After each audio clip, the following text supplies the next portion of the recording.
Математика сабағы 4-ші сынып 107-ші сабақ. Сабақтың тақырыбы пайыздар.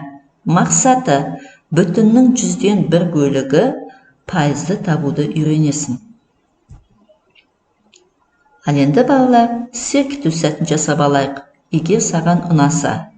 Егер саған ұнаса, саусақпен тарсылда. Егер саған ұнаса, шапалақта жараса.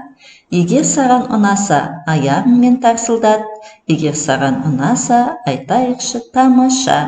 Дей отырып, сабағымызды көңілді күймен бастаймыз.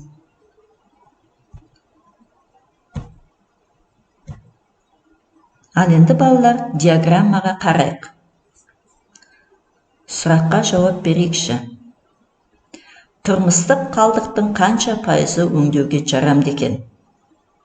Иә, 60% өңдеуге жарамды, ал 40% өңдеуге жарамсыз екен. Сонда қалдық заттардан да бірнеше зат жасап шығаруға болады екен, иә?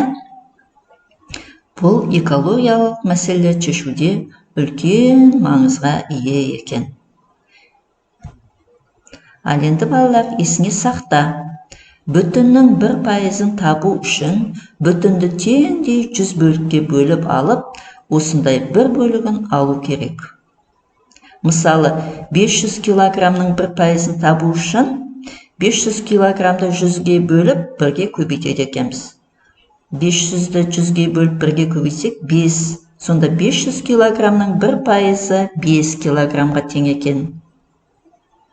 Ал енді бірден артық пайыздың кез келген мөлшерін табу үшін санның 100-ден 1 бөлігін тауып, қажетті пайыз мөлшеріне көбейтеді.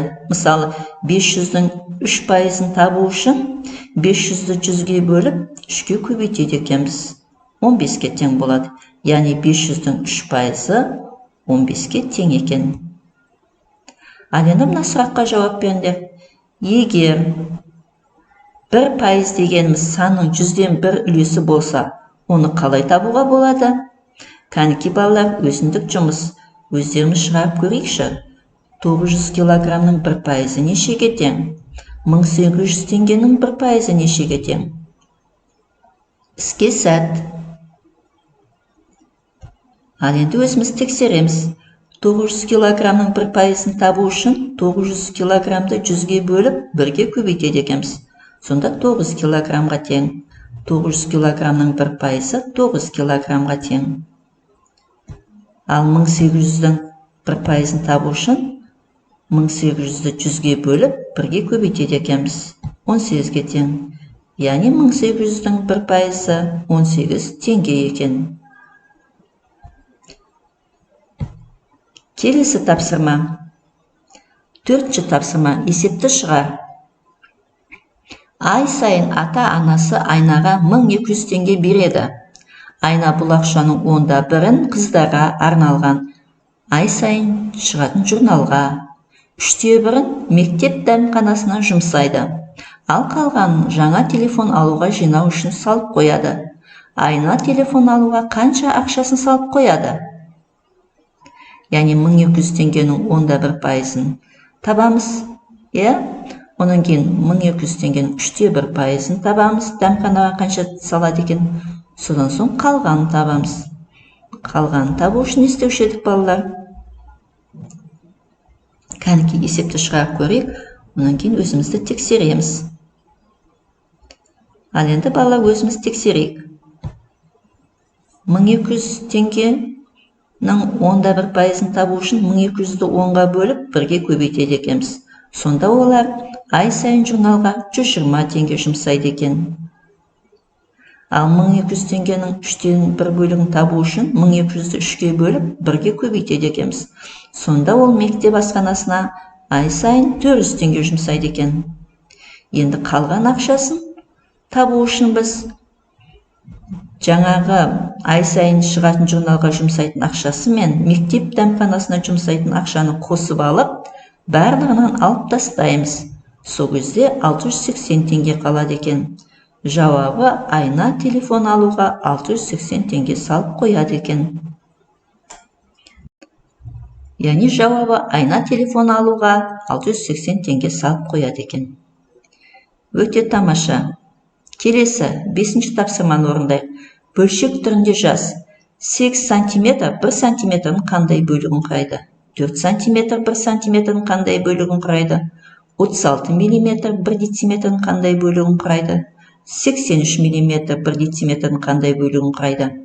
Яғни 1 дециметрде 10 сантиметр бар, я? Олай болса 8 сантиметр, онда 8 бөлігін құрайды екен. 4 сантиметр, онда 4 бөлігін құрайды. 36 миллиметр. Ал енді 1 дециметрде 100 миллиметр бар. Олай болса 100-36 бөлігін құрайды екен. 83 миллиметріміз 100-83 бөлігін құрайды екен. А енді осыларды пайыз түрінде жазатын болсақ, 15 миллиметр 100-15 болса, яғни 15 пайыз. Яғни оны 100-ге бөліп, не істейміз? 1 дециметрдің қандай бөлігін құрайды? Яғни 1 дециметрде 100 миллиметр бар. Олай біз 100-15, яғни 15 пайызын құрайды. 45 миллиметр 45 пайызын құрайды екен. 69 метр квадрат 69 пайызын құрайды екен. 1 сотықтың 69 пайызын құрайды. 20 метр квадрат, яғни ол да 1 сотықтың 20 бөлігін құрайды екен. Ал енді балалар, сенде супермаркетте бағаның 5 пайызға төмендеген туралы жарияланған естідіңдер. Тауарлардың құны неше теңгеге төмендейді екен? Мысалы, сүт 1 литр 200 теңге болса, 5 пайыз жеңілдікпен алу үшін не істейміз? 200-ді 100-ге бөліп, 5-ке көбейтеміз. Сонда 10 теңге жеңілдік болады екен, яғни жаңа бағасы 190 теңге болады. Шырынның 1 литр 400 теңге. Егерде ол 5 пайыз жеңілдікпен алатын болсақ, 400-ді 100-ге бөліп, 5-ке көбейтеміз. Сонда 20 теңге төмендейді екен бағасы. Жаңа бағасы 380 теңге болады. Бір қорап шай 500 теңге.